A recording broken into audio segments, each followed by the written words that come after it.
The greatest explorers in history sailed without any maps at all. They crossed the vast emptiness of the Pacific Ocean, guided only by the stars above and the song of the sea below. This video will reveal the forgotten science behind these epic voyages, showing you exactly how ancient navigators conquered our planet's largest expanse of water, using nothing but their senses and their memory.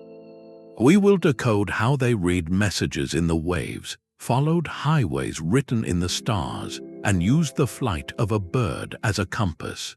What can this ancient art of wayfinding teach us about human ingenuity in our own age of technology? This philosophy begins with a profound shift in perception. For a wayfinder, the ocean is not an empty space to be crossed. It is a living, textured landscape, as rich with information as any forest or mountain range.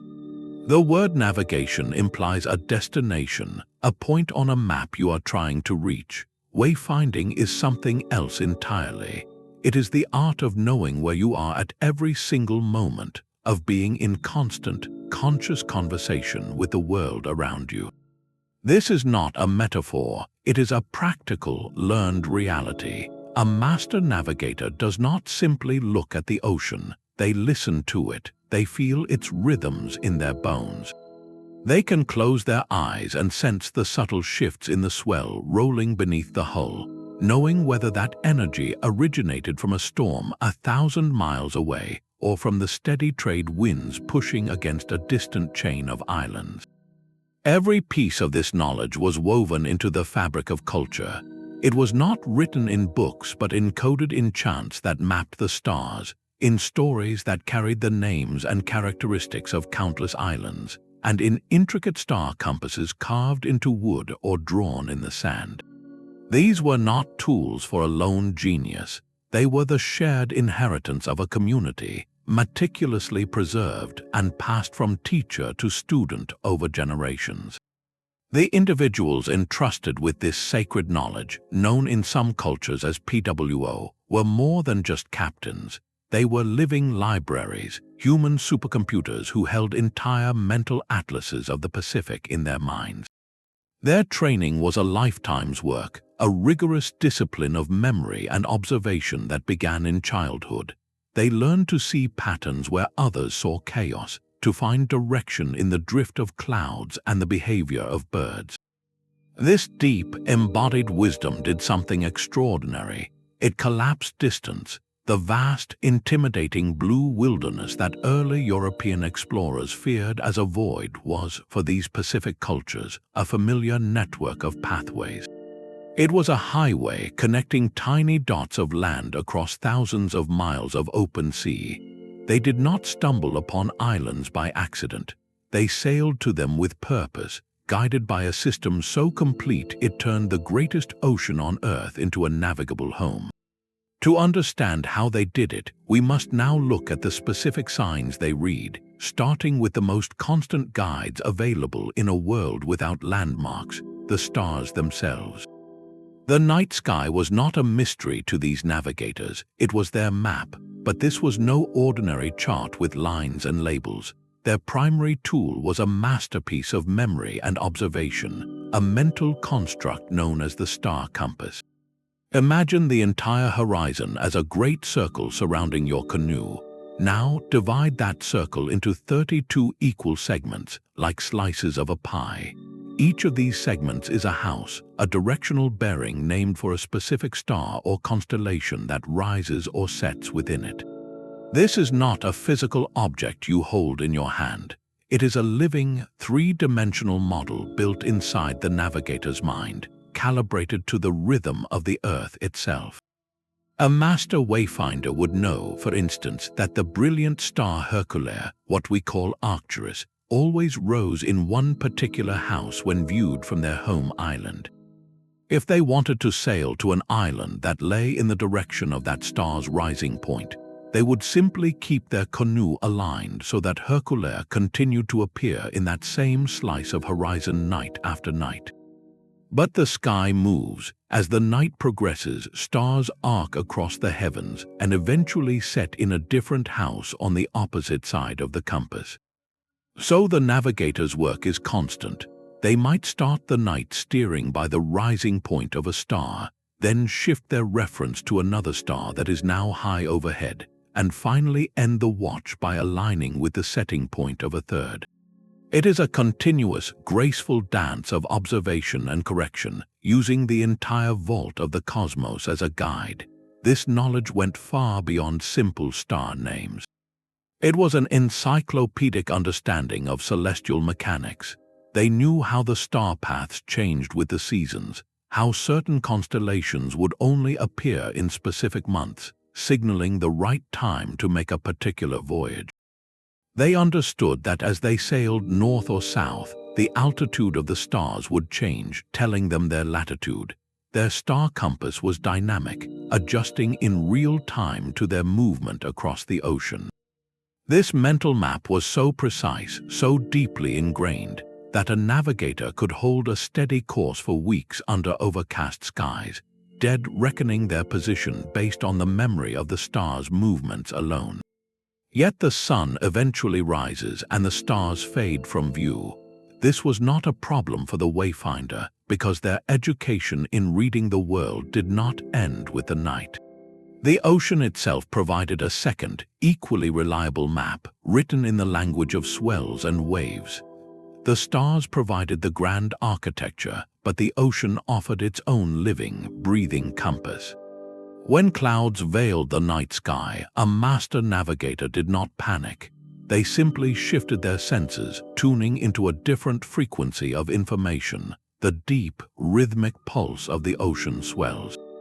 Think of these not as the choppy, wind-driven waves on the surface, but as immense, slow-moving hills of water that roll across thousands of miles, generated by steady trade winds or powerful storms far over the horizon. These primary swells form a stable, directional grid upon the sea. A wayfinder learned to feel this grid through their entire body. Seated in the canoe, they could detect the dominant swell's direction by how it lifted and rolled the hull, a constant reference bearing etched into the very motion of the voyage. Even if local winds shifted and created confusing surface chop, the underlying, deeper swell pattern remained, a reliable baseline cutting through the temporary noise. This skill was honed through years of experience, often beginning with exercises on calm lagoons where students would lie in canoes, blindfolded, learning to identify the direction of tiny wavelets created by their instructors. But their reading of the water went even deeper. They became experts in a phenomenon modern science calls wave piloting. An island is not just land, it is an obstacle in the path of these deep ocean swells. As those long, rolling lines of energy approach an island, they bend around it, they reflect off its shores, and they interact with each other. To a trained eye, this creates a distinctive interference pattern on the ocean surface, a specific choppiness or cross-hatching of waves that signals land is over the horizon long before it can be seen. It is like seeing the shadow of a mountain before the mountain itself comes into view. This was not guesswork. It was a precise science of observation, where navigators could often determine the size and direction of an island dozens of miles away just by reading the subtle language of the water. The ocean was never silent, and for those who knew how to listen, it was always speaking, telling stories of distant winds and guiding the way home. Yet the world above the waves held its own messengers, creatures who lived at the intersection of sea and sky. While the stars charted a course and the swells whispered of the unseen, a third layer of guidance was painted across the canvas of the sky itself. The clouds were not just weather to these navigators, they were signposts. A stationary, puffy cumulus cloud anchored on the horizon when all others drifted with the wind was not a coincidence. It was an island's breath. The landmass below would heat the air, causing it to rise and condense into a cloud that seemed to hover, a permanent marker in the shifting sky. Even the color of a cloud could tell a story. A faint greenish tinge on its underside might be the ghostly reflection of a sunlit lagoon, a splash of turquoise light cast upward from shallow waters miles away. But perhaps the most subtle clue of all was something called sky glow. On nights when a low cloud layer hung over the ocean, a trained observer might notice a faint, localized brightening on those clouds' bellies. This was not the moon or the stars. This was the reflected light from a hidden island's white sand beaches or its expansive coral reef, illuminating the clouds from below like a distant lamp. It was a celestial footprint, visible long before any land could be seen. Mastering this aerial language required more than a quick glance. It demanded a lifetime of patient study. A navigator had to know the typical cloud formations for their home island, for their target island, and for the empty ocean in between. They learned how an island's shape and mountains would sculpt the clouds that formed over it, creating unique signatures. A high volcanic island might wear a cap of stationary clouds, while a low atoll might announce itself only by that elusive green reflection or a specific pattern in the cloud layer's texture. This turned the sky into a dynamic, three-dimensional map.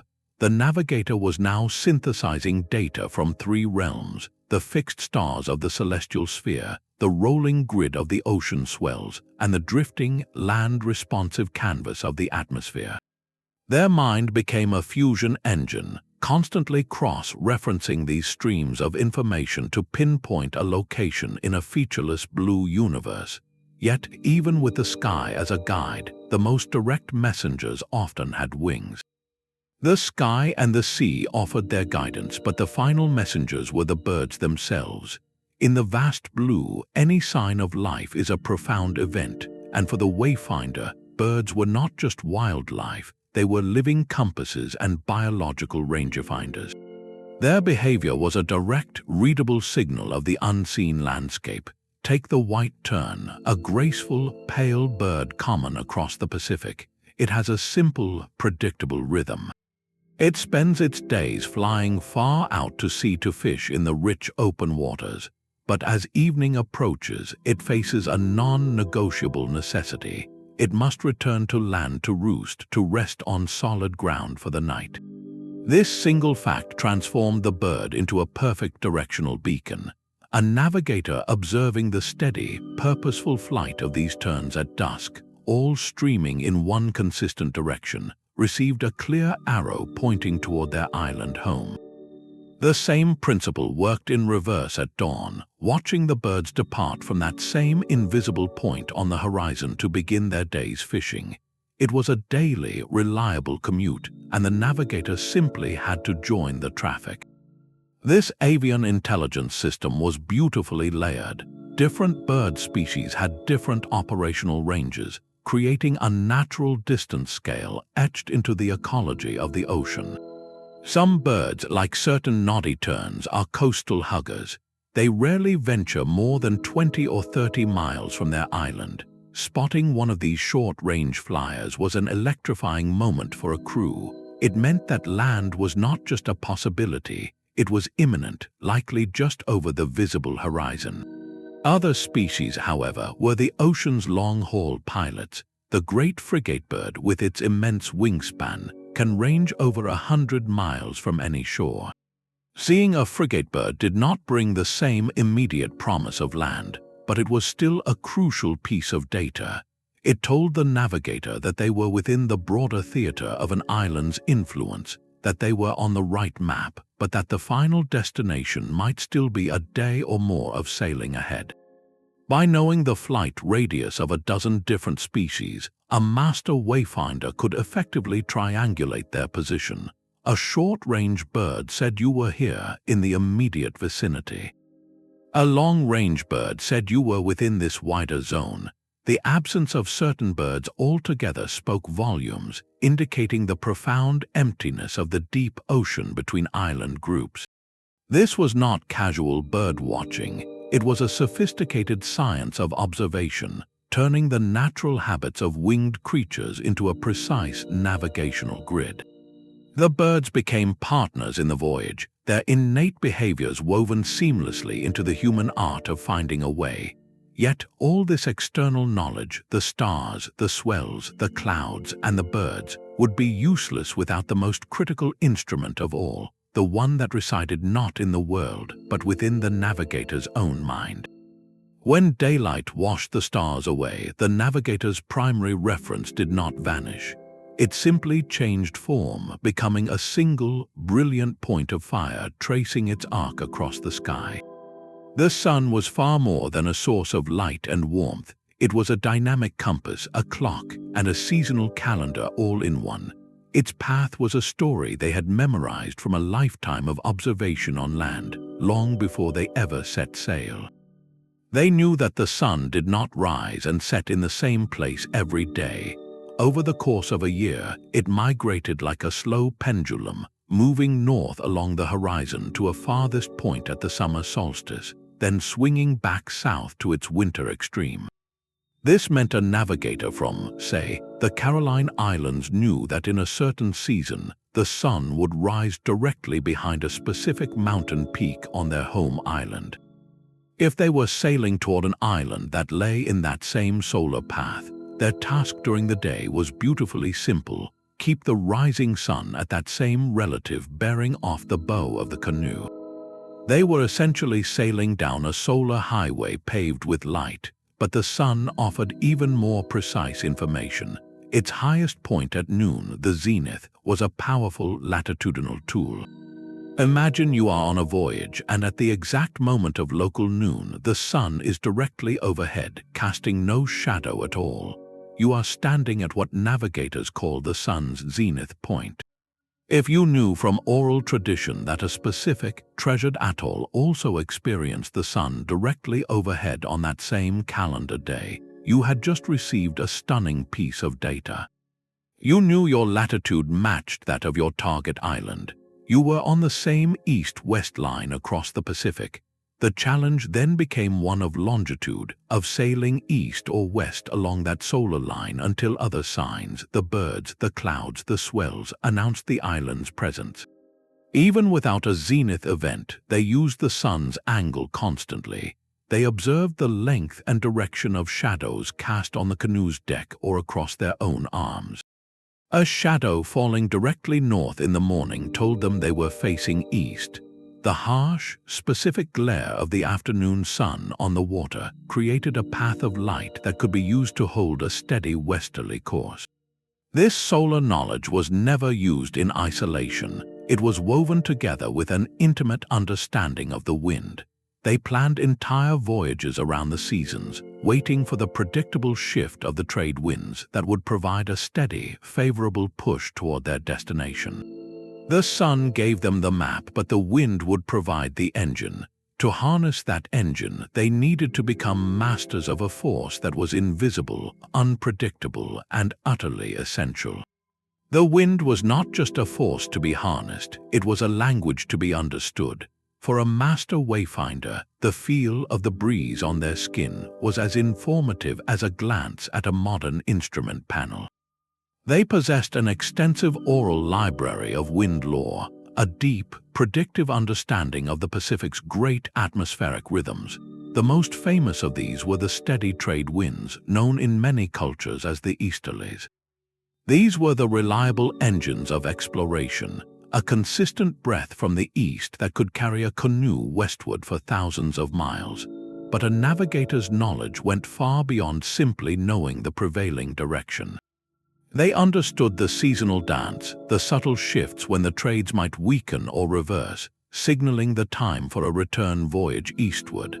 They could identify local wind signatures, the way an island's heat would draw in a gentle afternoon sea breeze, or how a deep valley could funnel and accelerate the wind, creating a recognizable pattern miles out to sea.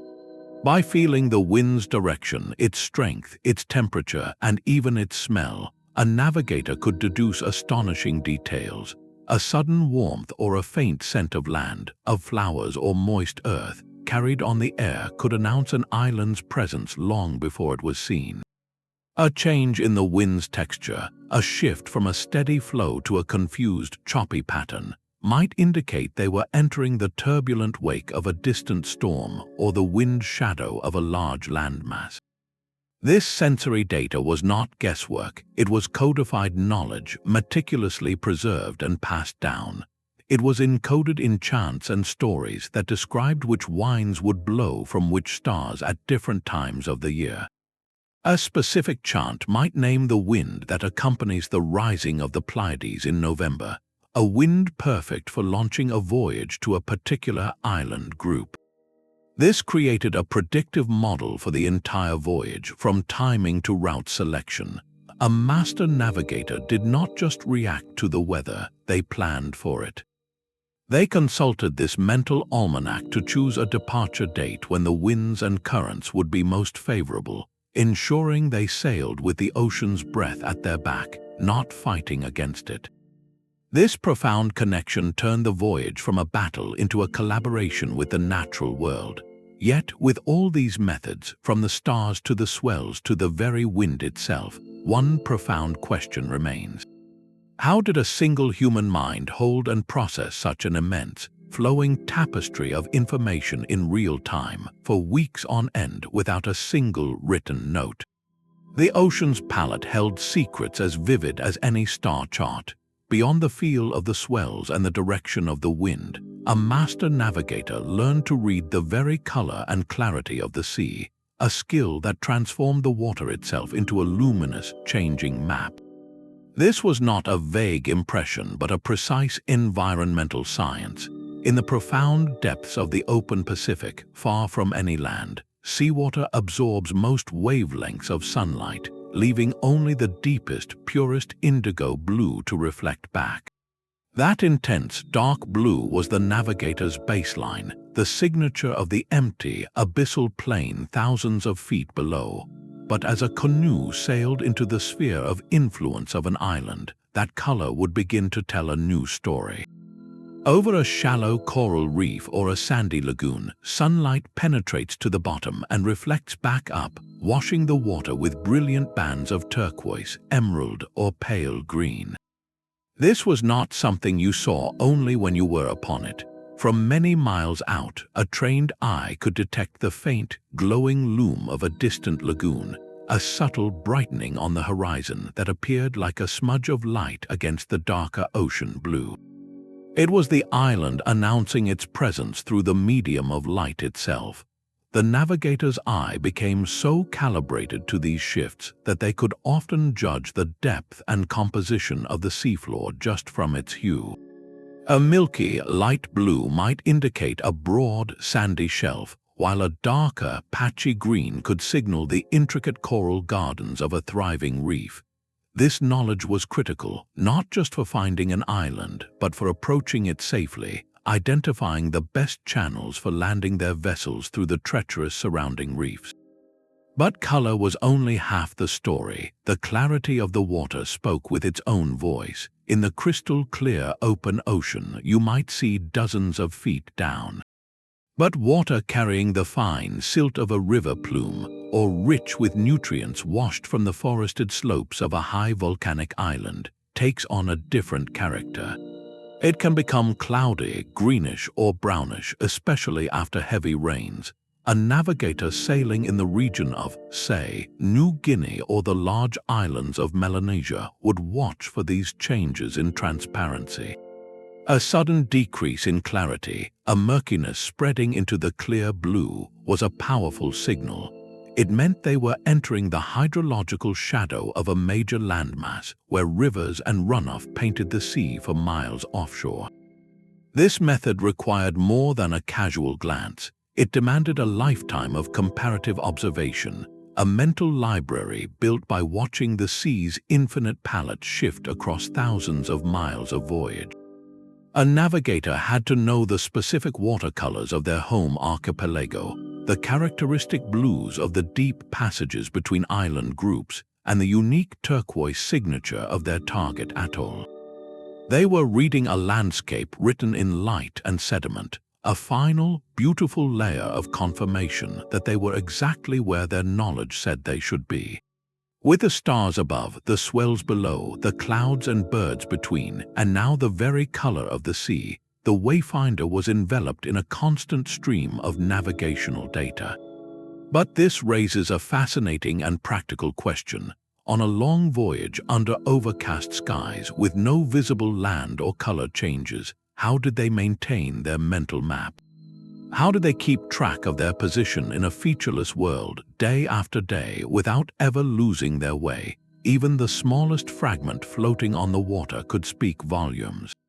In the immense blue, nothing is truly random, and the master wayfinder understood that every object adrift was a messenger with a story to tell. This was the art of reading the ocean's litter, a skill that turned the Pacific's vastness into a connected network of trails. A piece of driftwood was not just debris, it was a geographical fingerprint. The navigator would note its type, its grain, even the species of barnacles clinging to its sides. A waterlogged log of a specific dense hardwood might only be found in the highland forests of a large volcanic island to the north. A branch with leaves still miraculously attached was an even more powerful sign. A green flag announcing that land was not only nearby, but that the branch had entered the sea recently, perhaps from a river mouth after a heavy rain. It gave a direction and a rough estimate of distance. Clusters of specific seaweed, like the long, free-floating sargassum, could indicate the presence of a submerged reef or seamount below, an underwater mountain that created its own unique ecosystem and current patterns. These floating signposts were often accompanied by their own interpreters. A land-nesting seabird, exhausted from a long foraging trip, would not rest on the open waves.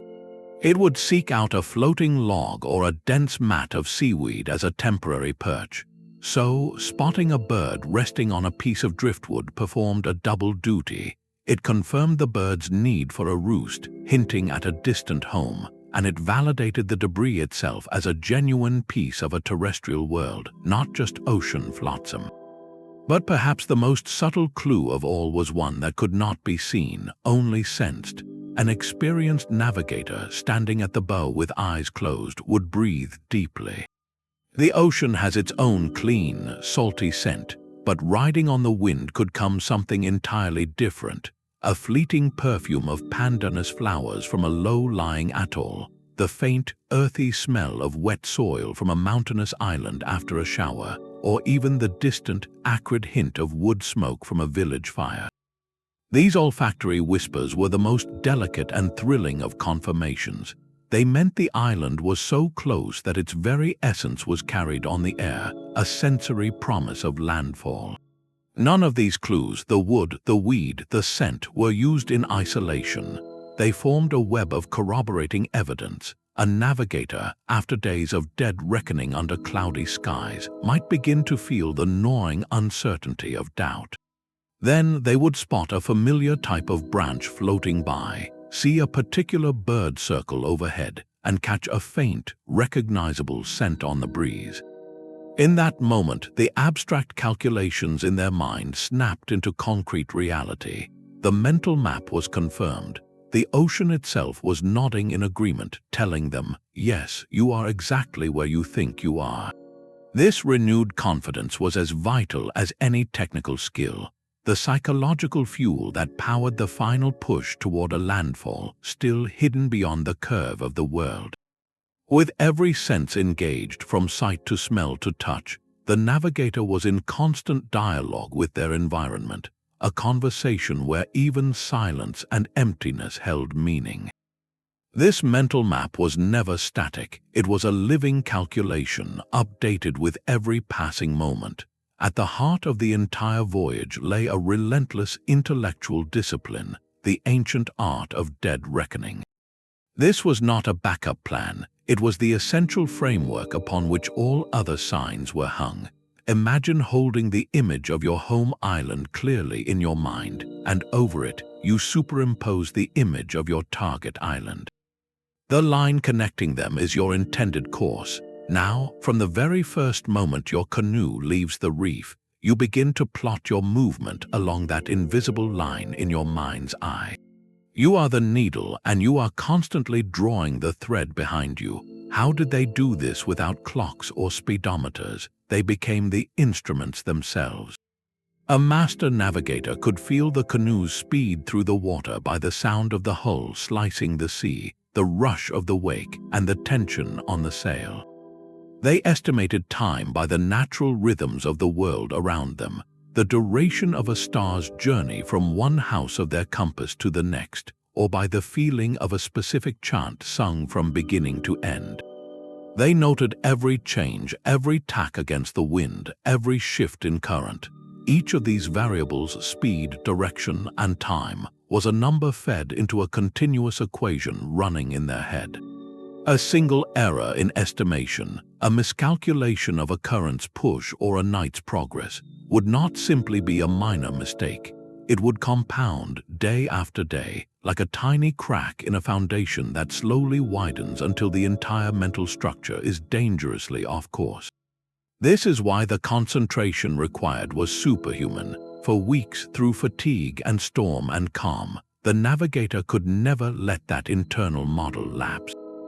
They were simultaneously reading the swells, watching the birds, and keeping this precise, abstract, and utterly vital reckoning alive. It was a cognitive feat we now recognize as a form of supreme spatial intelligence, the ability to hold and manipulate a complex, dynamic map in 3 dimensions entirely within the mind. This mental chart was the canvas, and every star, every cloud, every shift in the wind's scent was a brushstroke of confirmation upon it. The voyage was not just a physical journey across water, it was a sustained act of imagination and memory, a story they were telling themselves about where they were in the vastness of the world, moment by moment, until the story became true. This immense library of knowledge was not stored on paper, but in the living memory of the community. The entire science of Pacific navigation, from star paths to swell signatures, was preserved through a powerful and beautiful oral tradition. This was far more than simple storytelling. It was a sophisticated information technology designed for accuracy, longevity, and transmission across centuries. Primary tools were chants, songs, and epic narratives, each one a densely packed data file in poetic form. A single chant could be a sailing directory. It might list, in precise sequence, the stars that would appear over each island in a long archipelago, turning a multi-day voyage into a rhythmic, memorized sequence of celestial waypoints. Another chant might describe, not with numbers but with vivid sensory language, the exact feeling of the dominant swell on a voyage from Tahiti to Hawaii, how it should roll beneath the canoe day after day, and how that feeling would subtly change as one neared the destination. These were not vague poems, they were technical manuals using metaphor, rhythm, and repetition to encode complex environmental data in a format that was impossible to forget. The rhythm itself was part of the genius. Just as we remember song lyrics more easily than paragraphs of text, the cadence and melody of these chants made the information sticky. A student navigator would spend years learning these chants, internalizing their rhythms until the knowledge became as automatic as breathing. The chant for a particular star sequence became the sequence itself, recalled not as a list but as a piece of music that played in the mind. But these chants were more than mere mnemonic devices, they were cultural treasures. They carried the names of ancestors who first sailed the routes, they embedded histories of discovery, and they connected the practical act of navigation to the spiritual worldview of the people. To recite a chant was to invoke the lineage of all the navigators who had come before, to feel their presence and guidance on the open ocean. During an actual voyage, this oral tradition took on a profound, practical role. The navigator, alone with the vastness, would often recite these chants softly. The rhythmic recitation served as a mental metronome, helping to maintain intense focus during long, lonely night watches. It synchronized their breathing with the rhythm of the sea and the stars. In the monotony of the open ocean, where fatigue and doubt could cloud judgment, the familiar words provided a psychological anchor, a tether back to the solid ground of inherited knowledge. It was a way of staying in conversation with the past while navigating the present. The chant was both map and compass, both textbook and prayer, ensuring that the wisdom of generations was not just remembered, but actively lived and breathed with every mile of the journey. This raises a profound question about our own time. In an age where we rely on batteries and satellites, what happens to a knowledge system that exists only in human memory? What is the true cost when a living library built over 1,000 years falls silent? This world view reveals the most fundamental difference between the wayfinder and the modern explorer. For a culture born on the continents, the map is drawn from the land outward. The vast oceans are colored a uniform, featureless blue, an empty space separating the solid, important masses of the continents. Tiny islands are often afterthoughts, lonely specks adrift in a great, intimidating void. But for the peoples of the Pacific, this perspective is completely inverted. Their map begins with the ocean itself. This is the profound concept known as the Sea of Islands. In this philosophy, the ocean is not a barrier, it is the very thing that connects everything. It is the highway, the plaza, the shared backyard. And the islands are not isolated dots, they are the vibrant towns and villages along that highway, each one a known and familiar node in an immense living network.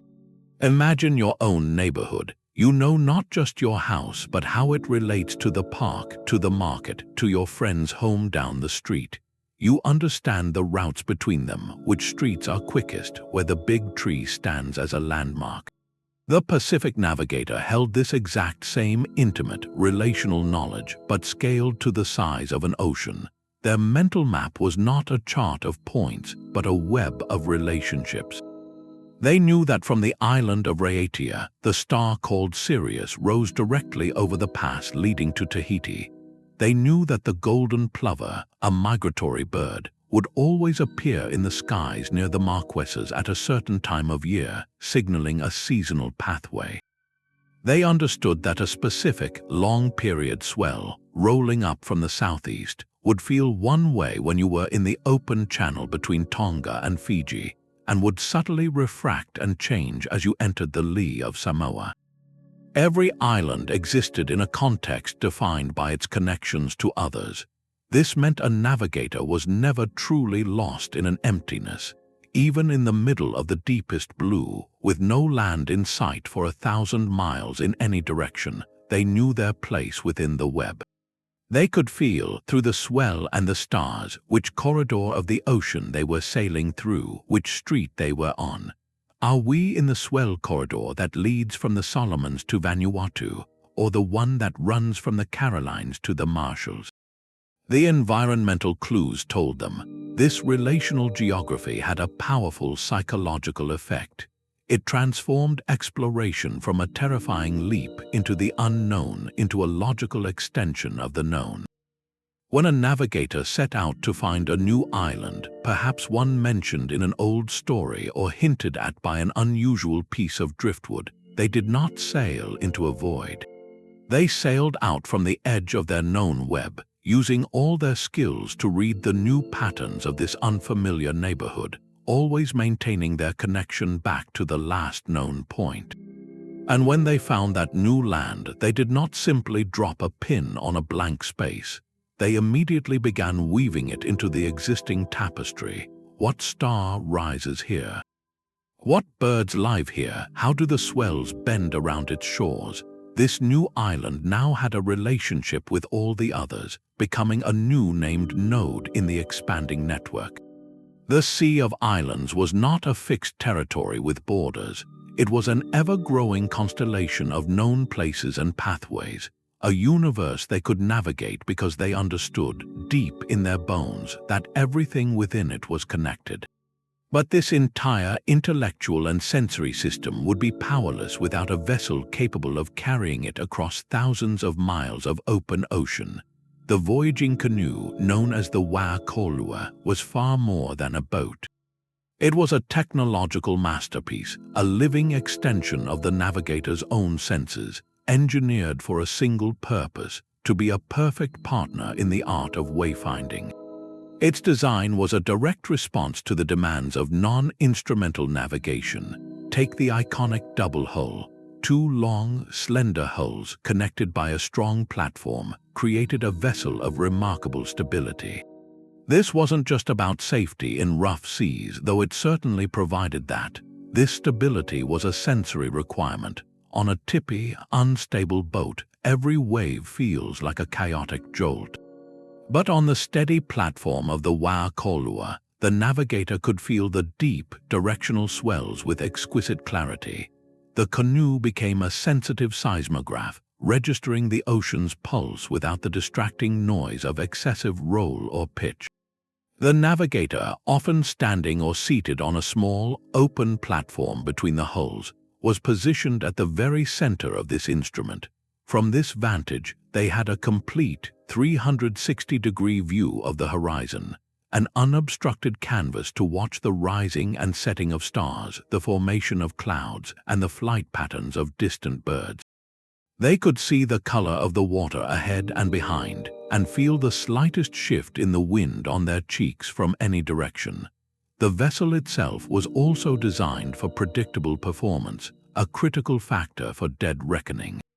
Its sail, a vast, powerful crab-claw shape, was a marvel of aerodynamics. It allowed the canoe to do something many early European ships struggled with: sailing efficiently against the wind. By tacking back and forth, the Hokule'a could make meaningful progress into the wind, expanding the navigator's possible routes from simple downwind runs to complex strategic journeys. More importantly, its speed through the water was consistent and knowable. A master navigator, after a lifetime of sailing, knew exactly how fast their canoe would move under a given sail setting in a specific wind. This predictable speed was the essential number fed into their mental dead reckoning equation day after day. The synergy was total. The canoe's stability made it a perfect receptor for environmental data. Its predictable speed and handling provided reliable inputs for the navigator's mental calculations, and the navigator's profound knowledge dictated how the canoe was sailed, which winds to chase, which swells to follow. They were not a captain commanding a ship, they were a single organism with their vessel, a unified system feeling its way across the sea. Every lashing, every curve of the hull, every weave of the sail was technology in the service of sensory connection. This complete system, the mind of the navigator fused with the body of the canoe, turned an impossible journey into a repeatable achievement. Yet, this profound knowledge did not exist in a vacuum. It was the product of a specific time, a specific culture, and a specific relationship with the world. And then, that world changed. The arrival of Western ships in the Pacific brought more than new faces. It introduced an entirely different system of knowledge. For a time, the compass, the sextant, and the printed chart seemed to render the ancient arts obsolete. The deep, sensory connection to the sea, painstakingly built over generations, began to fade, preserved only in the memories of a dwindling few elders. It was a quiet crisis, a slow severing of the very threads that had woven the Pacific world together. Yet this knowledge, forged in the crucible of the world's greatest ocean, proved far too resilient to disappear entirely. Its embers survived, waiting for the right breath to reignite the flame. That breath would come from a humble man from a tiny coral atoll, and a voyage that would change history. In the 1970s, a profound question hung in the air across Polynesia. Could our ancestors really have done this? Had they intentionally navigated the vast Pacific? Or were the islands settled merely by luck, by canoes blown helplessly off course? The dominant academic theories of the time leaned toward the latter, a suggestion that struck at the heart of Polynesian identity. To answer this question, a group in Hawaii built a vessel named Hokule'a, a faithful replica of a traditional double-hulled voyaging canoe. But building the canoe was only half the challenge. They needed a navigator, a living master of the old ways, to guide it. they found their answer on the remote island of Satawal in a man named Maupiailug. Mau was a PWO, a master navigator initiated in the sacred traditions of his people. He carried within him the complete star compass, the Swell lore, the Chants, the entire cognitive map of the Sea of Islands.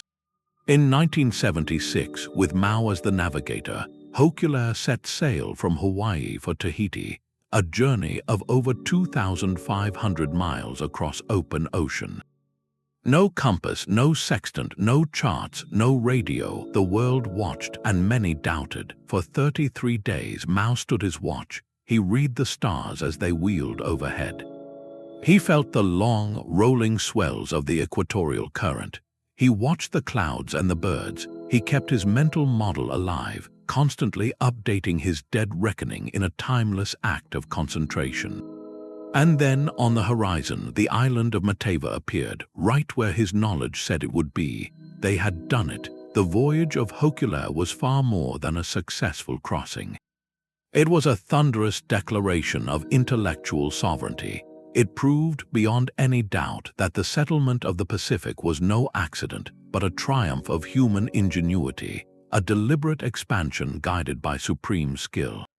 The impact was electric. Across Polynesia, people saw their own history reflected in Hokule'a's wake. The voyage sparked a cultural renaissance, a reawakening of pride and identity. Young people who had grown up disconnected from this part of their heritage now clamored to learn. Schools of wayfinding were established. New voyaging canoes were built from Aotearoa to Rapa Nui to California. The ancient chants were learned anew, not as historical curiosities, but as living guides for real voyages. This revival is not a museum piece, not a simple reenactment of the past. It is a dynamic, evolving practice. Modern wayfinders still sail by the stars and the swells, but they also carry emergency radios for safety. They study satellite weather forecasts to plan their departures, using modern tools to better engage with the ancient ones. The knowledge is being adapted, not replaced, ensuring its survival for new generations. The story of Maupiailug and the Hokule'a teaches us something vital about knowledge itself. It shows that some forms of understanding are too profound, too deeply woven into the human experience to be erased by technological change. They may recede, they may be forgotten by many, but they can be remembered. They can be revived, and in their revival they offer us a priceless gift, a different way of seeing our place in the world, reminding us that the oldest maps are not made of paper, but of memory, written in starlight and sung by the sea. The mental world of a master navigator is a landscape modern science is only beginning to map. Cognitive researchers now understand that these individuals were not just memorizing facts, they were building an entirely different kind of intelligence within their mind. The term for this is embodied cognition, a concept where knowledge is not stored as a list of abstract symbols, but is woven directly into the body's senses and movements. For the navigator, the star compass was not a diagram to be recalled. It was a physical sensation, a felt relationship between their own posture on the canoe deck and the arch of the heavens above. The deep ocean swell was not a concept. It was a rhythm felt in their legs and spine, a constant, rolling input that their brain integrated into a sense of forward motion and direction. This creates a cognitive map of extraordinary richness and stability, one built from lived experience rather than from symbols on a page. This explains their superhuman ability for path integration, the mental process of continuously updating one's position based on movement. We all use a simple form of this when we walk from our bedroom to the kitchen in the dark, keeping track of turns and distance. The navigator's brain performed this same calculation, but on an oceanic scale and for weeks at a time. Every estimated speed, every shift in the canoe's heading, every hour of travel was a variable fed into a relentless, unconscious equation. Their mind was a biological inertial navigation system, constantly answering the question, if I started here and moved this way for this long, where must I be now? This was not a conscious step-by-step math problem. It was a running simulation, a dynamic, multi-layered mental model of the voyage that was updated with every sensory input, from the chill of a wind shift to the specific taste of the air. The constant, active engagement with the environment was the fuel for this simulation. Unlike a modern sailor who might glance at a GPS screen every few hours, the traditional navigator was in a state of perpetual, deep observation. This sustained attention forged powerful neural pathways, linking visual data of star movements with the vestibular system's sense of balance from the swells and the tactile feedback of wind on skin. The brain fused these streams into a single, coherent perception of place and trajectory. In a very real sense, they were thinking with their whole body. Their cognition extended into the canoe, the sea, and the sky. This challenges a core assumption of our own technological age, which often outsources spatial awareness to a device. We trade the deep, embodied knowing of a place for the convenient but shallow data point of a blue dot on a screen.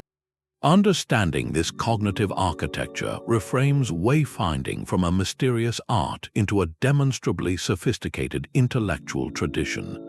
It reveals a form of human expertise that maximizes the brain's innate capacities for pattern recognition, sensoromotor integration, and dynamic memory. The navigator's mind was a pinnacle of applied neuroscience developed through generations of cultural practice. This realization invites a humbling question about our own modern minds. In relinquishing the need to build such rich internal maps, what latent capacities for perception and attention have we allowed to fade? The legacy of the Pacific navigators is not merely a historical curiosity. It is a living testament to the expansive, untapped potential of the human brain when it is fully engaged in a lifelong conversation with the world. The Pacific system stands as a masterpiece, yet it is not the only one of its kind. To truly appreciate its genius, we can place it beside other great non-instrumental traditions from across the globe. Each one is a unique answer to a fundamental human question. How do we find our way in this world? Consider the Marshall Islands, a neighboring archipelago within the Pacific itself. There, navigators developed a stunningly different tool, the stick chart. These were not maps of islands, but physical models of ocean swells. Curved sticks represented the refraction patterns of waves as they bent around atolls. Shells or small knots marked the islands themselves. A navigator would study these intricate, handheld models on land to memorize the feeling of specific wave interactions, then recognize those same patterns out on the open sea. It was a tactile, external memory device, a stark contrast to the entirely internal, mental star compass of the Polynesians. Both systems conquered the same ocean, but one built a physical reference, while the other built an invisible cathedral in the mind. Venture onto the great sand seas of the Arabian desert, and you find the Bedouin tradition. Here, navigators also relied on the stars with breathtaking precision, using specific constellations to guide caravans along invisible paths between oases. But their world, though seemingly empty, offered something the open ocean does not: fixed landmarks. A distant mountain range, a specific rock formation, the consistent direction of wind-sculpted dunes. These provided a static backdrop against which to plot a course. The Pacific wayfinder had no such luxury. Their only constants were the celestial sphere above and the rhythmic pulse of the water below, a world in perpetual motion. This highlights the profound adaptation of Pacific methods. They developed a science for a realm with no permanent features at all. Then look to the Vikings of the North Atlantic. Their legendary voyages were feats of coastal piloting, a form of navigation that always kept some semblance of land within sensory range. They used the sunstone, a crystal that could polarize light to locate the sun on overcast days. They watched for the flight of birds, the color of the water, and the drift of seaweed, much like Pacific navigators, but their primary strategy was to sail along latitudes, using the sun and stars to hold a line until they hit a coastline, then sailing along it to their destination. Theirs was a dance along the edges of continents. The Pacific navigator, however, performed their ballet in the center of the world's greatest stage, aiming for specks of land separated by thousands of miles of blue nothingness, with no continental coast to fall back upon. The Viking method was one of cautious exploration, using the land as a guide. The Pacific method was one of audacious interconnection, using the ocean itself as the guide. These comparisons do not seek to rank one tradition above another. Instead, they reveal a beautiful and powerful truth about human ingenuity. Faced with radically different environments, the boundless ocean, the trackless desert, the rugged northern seas, human cultures independently developed profoundly complex, elegant systems of orientation. Each system is a perfect mirror of its environment. The Marshallese stick chart mirrors the wave patterns of its atolls. The Bedouin star paths mirror the vast, dry corridors between watering holes. The Polynesian mental ocean highway mirrors the fluid, island-scattered reality of their world. This underscores a universal human capacity, the drive to observe, to memorize, to pattern, and to ultimately feel at home in even the most formidable landscapes. It shows that long before satellites and silicon, we had already built the most sophisticated navigation technology of all, the culturally nurtured, keenly observant, and endlessly adaptable human mind. The story of Pacific navigation is often told as a saga of lone male heroes standing against the endless sea, but history, when listened to carefully, tells a richer, more complete story. The vast intellectual system that guided canoes across thousands of miles was not sustained by navigators alone. It was upheld by an entire community, and within that community, women played indispensable roles. Their contributions were woven into the fabric of the knowledge itself, ensuring its survival across generations. In many cultures, while the sacred initiation of a master navigator, the PWO, was often a male domain, the foundational knowledge that made such mastery possible flowed from a different source. Women were frequently the first teachers, the keepers of the oral library. From a very young age, children would learn not from textbooks, but from the chants and stories sung by their mothers, grandmothers, and aunts. These were not simple lullabies. They were the first star maps, the first lists of island names, the first lessons in the rhythms of the waves, all encoded in melody and verse. A woman teaching a child a chant about the Pleiades rising was not just sharing a story. She was programming a young mind with a celestial waypoint, laying the neural groundwork for a future navigator. Beyond this role as primary educators, women held specific, specialized knowledge that was critical to the community's relationship with the sea and sky. In some island groups, women were the recognized experts in reading certain environmental signs directly tied to survival.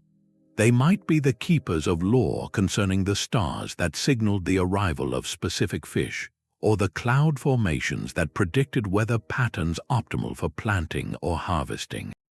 This was not separate from navigation. It was parallel knowledge, a different branch of the same great tree of environmental understanding.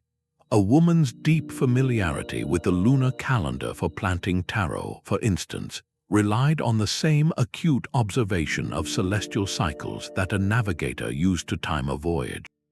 Their expertise ensured the community thrived on land, which in turn supported and enabled the ambitious voyages out to sea. There is also compelling evidence that women's roles extended beyond the shore. On long, colonizing voyages that carried whole families to new islands, it is logical that the knowledge pool was as diverse as the passengers. Some oral histories and genealogical chants speak of women who steered canoes or served as vital crew members. Their daily experiences contributed to the collective intelligence, A woman who spent years fishing in the coastal currents would have a tactile, intimate understanding of water movement that could inform a navigator's reading of the open ocean swells. Her observations of bird behavior from the shoreline, noting which species flew out at dawn and returned at dusk, directly mirrored the navigational techniques used far from land. This perspective challenges the simplistic view of navigation as a solitary, masculine pursuit. It reframes it as a communal intellectual project, a symphony of observed knowledge where different voices carried different parts. The navigator at the helm was the conductor, bringing all the elements together in real time, but the music itself was written by the entire community, memorized by its storytellers, and preserved by its teachers. Recognizing the multifaceted role of women does not diminish the achievements of the master navigators. Instead, it magnifies them. It shows that their legendary feats were supported by a vast, shared foundation of wisdom. The survival of this knowledge system across centuries was not due to a few extraordinary individuals, but to a culture that valued and distributed this precious understanding across all its members, each contributing their sight, their memory, and their voice to the grand endeavor of finding a way. This understanding of knowledge as a communal treasure leads us to a final, poignant reflection on what this ancient art means for us today, living in a world of digital maps and instant answers. The ocean's ancient language is beginning to change its dialect, for a system of navigation built upon millennia of predictable environmental patterns. Our current era of climate instability presents a profound and unprecedented test.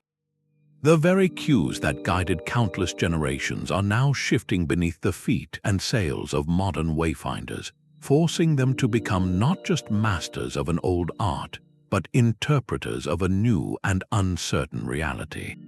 Consider the wind, that reliable engine of exploration. The steady trade winds that once provided a dependable highway are becoming less predictable, with patterns shifting in intensity and direction due to changing ocean temperatures. A navigator planning a voyage based on ancestral knowledge of the November winds might now encounter unexpected calms or contrary gusts, disrupting the carefully calculated mental model of their dead reckoning. Similarly, the deep ocean swells, those immense, rhythmic hills of water that form a stable grid upon the sea, are being altered. More frequent and intense storms in distant parts of the ocean generate confused, overlapping swell patterns that can mask the clean, directional lines a navigator depends on to feel their course.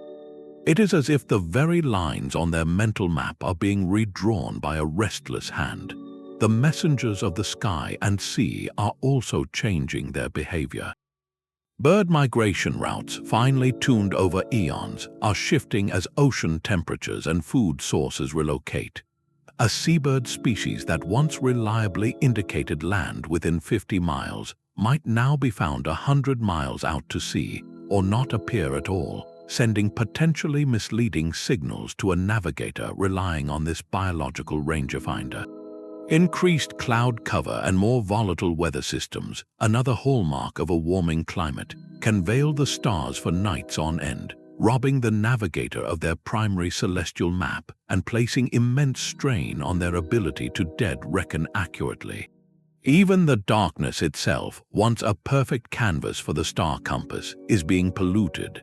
The glow from growing island communities and the ever-present lights of commercial shipping lanes create a haze of artificial light on the horizon, washing out the faintest stars and obscuring the subtle sky glow that might signal a distant atoll. The navigator's night sky, once a crystal-clear dome of information, is now often faded, like a map viewed through a fogged lens. Faced with these challenges, the community of modern wayfinders is doing what their ancestors have always done, adapting.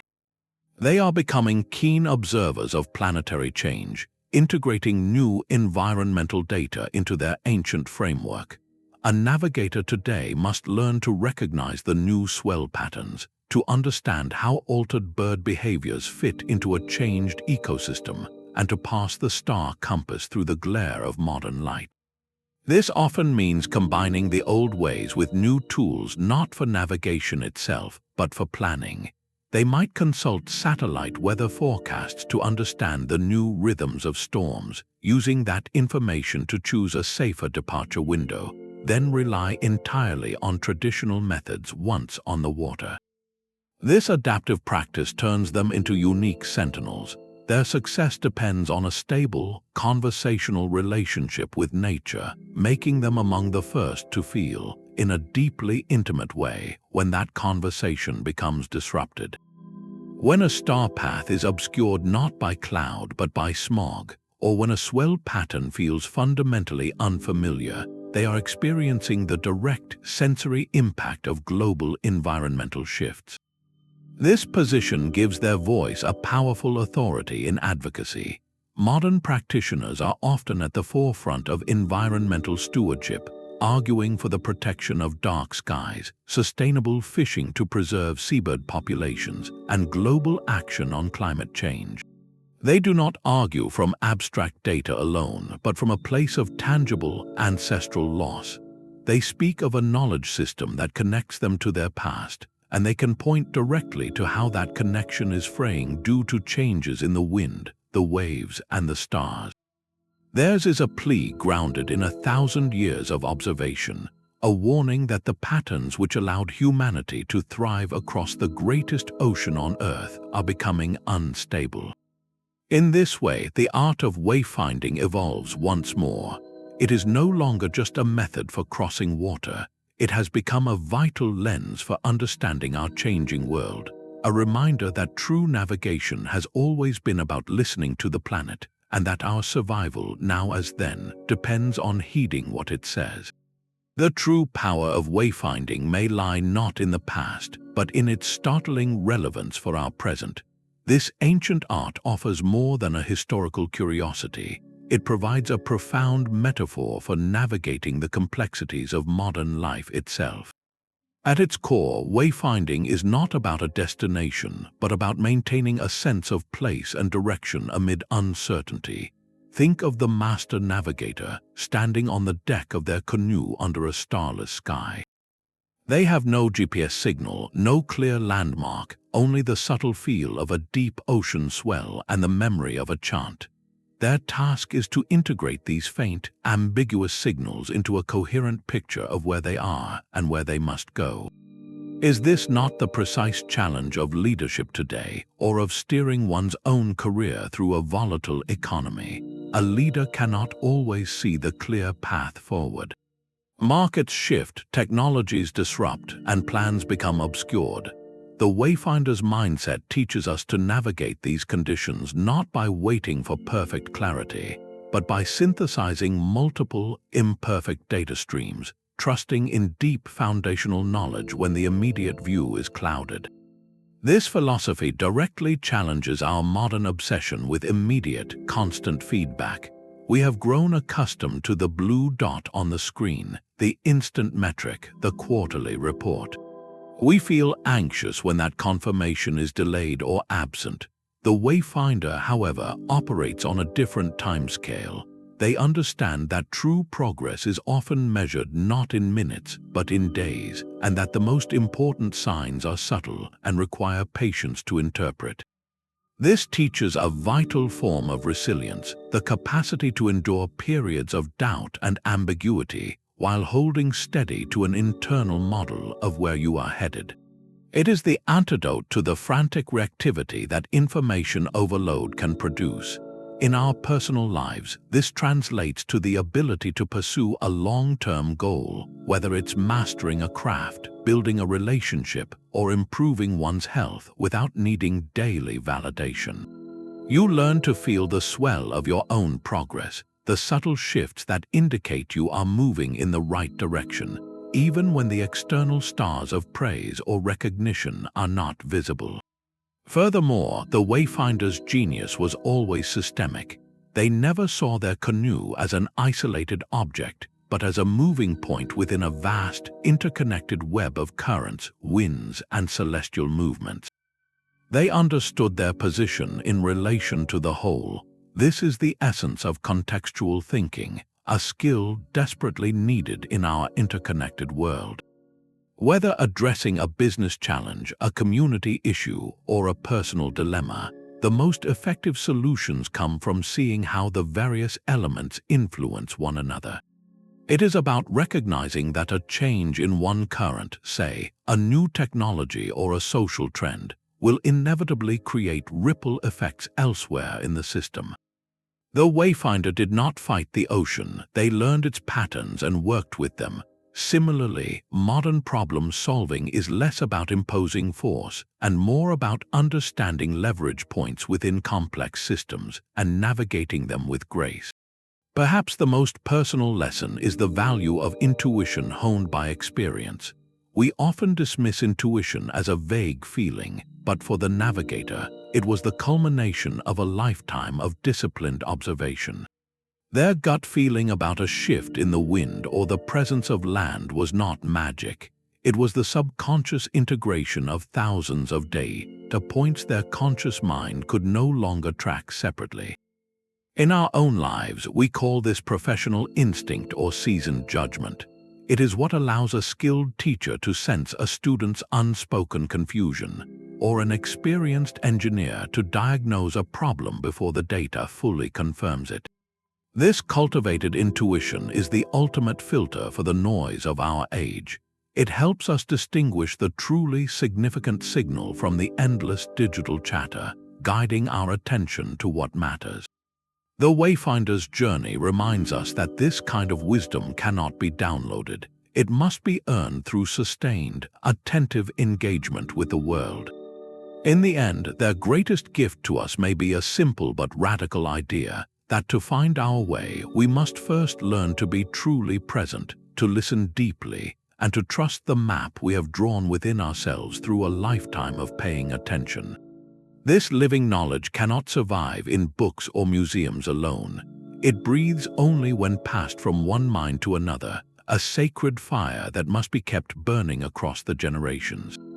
The training of a Wayfinder today is a beautiful fusion of ancient discipline and modern innovation, ensuring the art evolves without losing its soul. At its heart remains the timeless master-apprentice relationship, a bond forged not in lecture halls but on the open sea.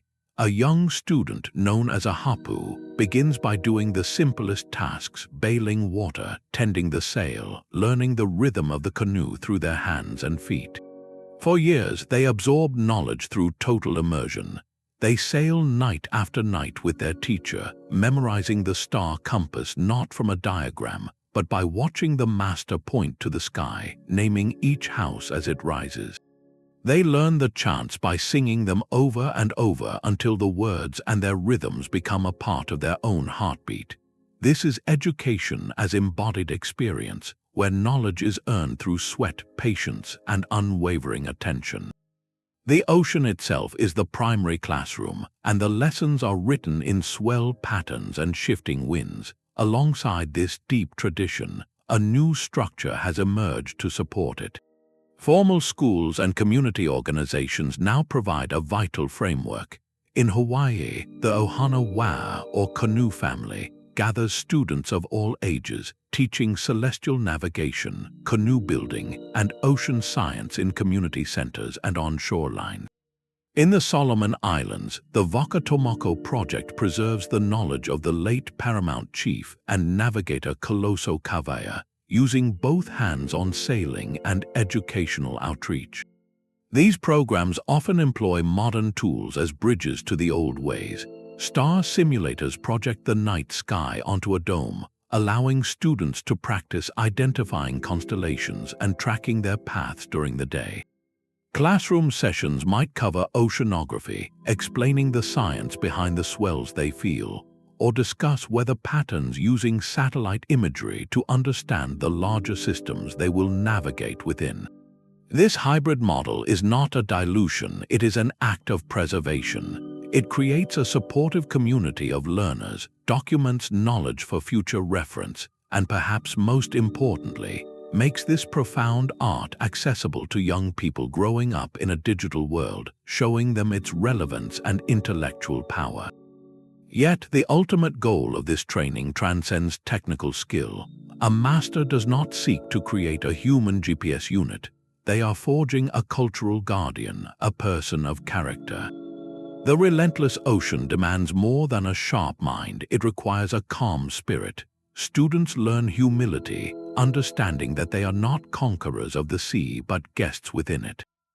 They cultivate profound patience, for a voyage cannot be rushed, and the signs will appear only when they are ready. They develop a resilience that is both physical and mental, the strength to stand a night watch in driving rain while maintaining flawless concentration. Every lesson is infused with a deep, non-negotiable respect for the ocean, the canoe, their teacher, and the ancestors who passed this knowledge down. The final test is never a written exam. It is a voyage. The student, under the watchful but silent eye of their master, must take the helm and guide the canoe to a distant island using only the methods they have internalized. In that moment, all the chants, all the star observations, all the hours of feeling the swell coalesce into action. They cease to be a student and become a wayfinder, a new link in an unbroken chain that stretches back 1,000 years, now entrusted with carrying its fire into an uncertain future. For centuries, a quiet skepticism clouded the story of the Pacific. Many Western scholars, looking at the immense distances from their armchairs, could not accept that such voyages were intentional.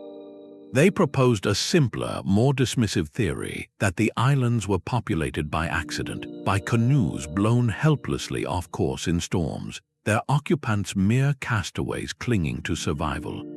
This was not just an academic debate, it was a denial of agency, reducing one of humanity's greatest intellectual adventures to a series of fortunate mishaps. The revival of voyaging in the late 20th century, culminating in voyages like that of the Hokule'a, served as a powerful, living rebuttal. Seeing a canoe navigate by the stars to a precise dot of land thousands of miles away made the accidental drift theory impossible to sustain. Yet for modern science, witnessing the feat was only the beginning. The next compelling question was, how can we measure it? How can we test the principles behind this art in a laboratory? This launched a fascinating era of scientific validation, where researchers began using sophisticated tools to decode the wisdom of the wayfinders. Computer models now chart the precise paths of stars across the Pacific sky over millennia, confirming that the star compass described in oral chants corresponds to a perfectly accurate celestial map. Spectral analysis equipment can detect the faintest greenish glow reflected from lagoons onto clouds, quantifying a phenomenon navigators have reported for generations. Hydrodynamic studies use wave tanks and satellite data to model exactly how ocean swells bend around islands, creating the recognizable interference patterns that signal land.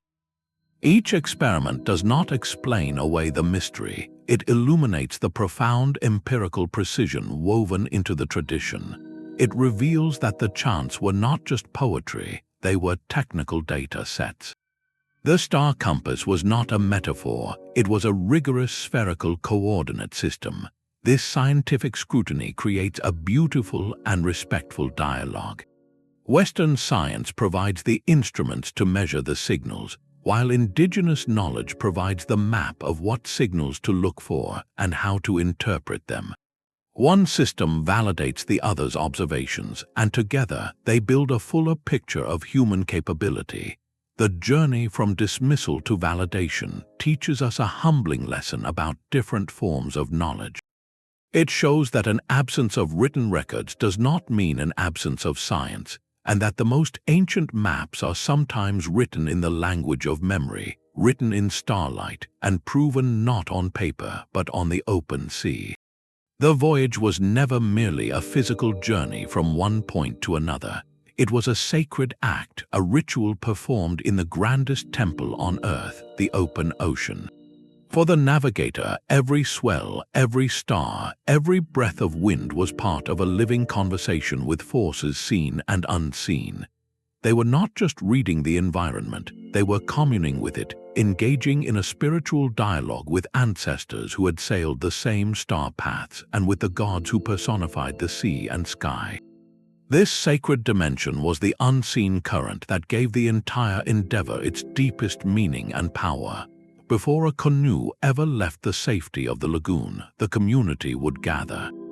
Elders would offer chants and ceremonial practices asking for protection and fair winds. These were not superstitions, they were acts of profound connection, a way of acknowledging the immense power of the ocean and humbly requesting safe passage within it. The navigator themselves underwent a period of purification and focus, preparing their spirit as rigorously as they checked the lashings on the hull. They understood that their mental state was not separate from their success. A distracted or conflicted mind could not hold the precise, unwavering concentration the voyage demanded. This focus was itself a spiritual discipline, a form of meditation where the self dissolved into the task of sensing the world. On the water, the navigator's intense awareness was a state of prayerful attention. Reciting the chants passed down from their teachers was not just a memory aid, it was an invocation. With each name of a star or an ancestral hero, they were calling upon that lineage for guidance, weaving themselves into the timeless story of their people. The ocean was not a dead expanse to be conquered, but a living entity, a god to be respected. A sudden storm was not just bad weather, it could be a message, a test, or a need for a corrective offering. Maintaining pono, a state of balance and right relationship, was as crucial as maintaining a correct heading. This concept of balance extended to the very structure of the voyage. The double-hulled canoe was seen as a microcosm of the universe, a tiny, ordered world containing its own ecology of crew, supplies, and knowledge, sailing through the boundless chaos of the sea. The journey itself mirrored the human journey, with its periods of calm and storm, clarity and doubt, requiring constant adjustment and recentering to stay on course.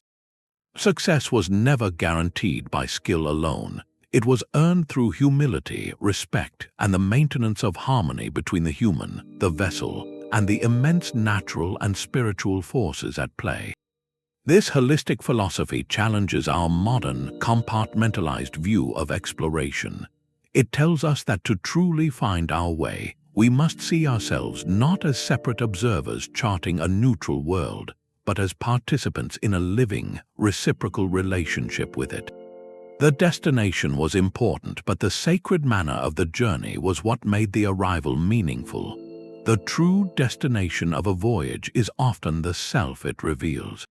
For Pacific Islanders today, the revival of wayfinding is far more than a recovery of lost technique.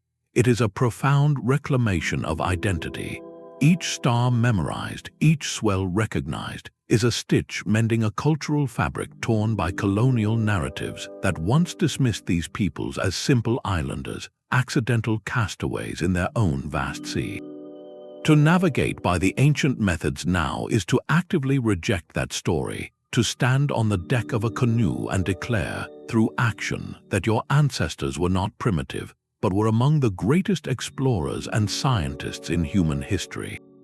This knowledge is a form of intellectual sovereignty, a claim staked not on land, but on the very cognitive territory of the past, proving that their heritage is one of intention, brilliance, and profound connection to the natural world. The canoe becomes a classroom, a church, and an embassy all at once. Voyages like those of the Hokule'a are missions of cultural healing. When the canoe sails into a harbor after a long journey, guided only by the stars, it is not just a vessel arriving. It is a living ancestor returning, a tangible piece of the past made present, and the emotional impact on the communities that greet it is often overwhelming. Elders weep seeing the stories of their childhood made real. Young people feel a surge of pride, a visceral connection to a legacy they can now touch and join. This healing extends outward across the ocean itself. These modern voyages serve as powerful diplomatic outreach, reweaving the ancient connections between island nations. A canoe from Hawaii arriving in Tahiti or Aotearoa is not a foreign ship. It is a cousin coming home, following the very star paths that once linked these families. The crews share not just gifts but knowledge, stories, and a shared concern for their ocean home. They carry a message of malama honua, of caring for our island Earth, grounded in the navigators' understanding that everything is interconnected. To see the ocean as a highway, as a sea of islands, is to understand that an environmental threat in one place is a threat to the entire network. This perspective, born from wayfinding, fuels contemporary leadership in ocean conservation and climate advocacy. The legacy reshapes visions of the future. It asks, what does it mean to be a Pacific Islander in the 21st century? The answer is increasingly framed by the values of the voyager: humility before nature, resilience in uncertainty, cooperation across vast distances, and navigating toward a destination guided by the wisdom of those who came before. The canoe is no longer just a vessel of exploration, but a symbol of a people charting their own course into tomorrow, steering by the stars of their own reclaimed heritage. This synthesis is already underway, a quiet revolution happening on the decks of voyaging canoes across the Pacific. You might see a modern navigator, after a long night of steering by the stars, quietly check a small, waterproof device. This is not a betrayal of the old ways, but a profound evolution of them. The Global Positioning System unit is carried not as a primary guide, but as a safety net and, more importantly, as a teacher. It serves as a digital checkpoint, a way to verify the mental map painstakingly maintained through dead reckoning. When the canoe's estimated position, held for days in the navigator's mind, aligns perfectly with the satellite's coordinates, it is a powerful validation of the ancient science. And when a slight discrepancy appears, it is not seen as a failure but as a precious learning moment. The navigator will later analyze that gap, asking crucial questions. Was my speed estimate off in that unusual current? Did I misinterpret a subtle swell refraction? This creates a vital feedback loop, allowing the art to be refined and calibrated with a precision that was once impossible, strengthening the tradition for future generations. This partnership extends far beyond the voyage itself, into the very science of understanding our changing world. The meticulous environmental observations that are the bedrock of wayfinding, the specific swell patterns, the seasonal bird migrations, the timing of bloom and fruiting on islands, are now being carefully documented.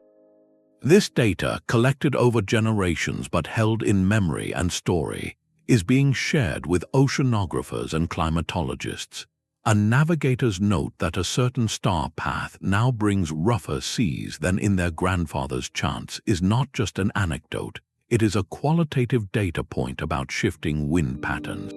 Their recorded observations of fish spawning or bird nesting cycles become on-the-ground indicators of ecological change. This fusion creates a powerful binocular vision, where high-tech satellite data provides the wide-angle view, and deep, place-based traditional knowledge offers the intimate, ground truth detail. The goal is a balanced, resilient approach to navigating an uncertain future. It acknowledges that technology is a tool, not a replacement for wisdom. A satellite can tell you where you are, but it cannot teach you how to feel the ocean's mood, how to read the sky's intentions, or how to understand your place within a living system. The future voyages will be guided by those who can hold both kinds of knowledge in their minds, using the tools to enhance the art, and the art to give the tools true meaning. This is the next star in the compass, a path toward navigating our world with both the keenest human senses and the broadest understanding, ensuring the ocean remains not a void to cross, but a home to know. The vast Pacific was not conquered by accident, but through a supreme act of human intellect.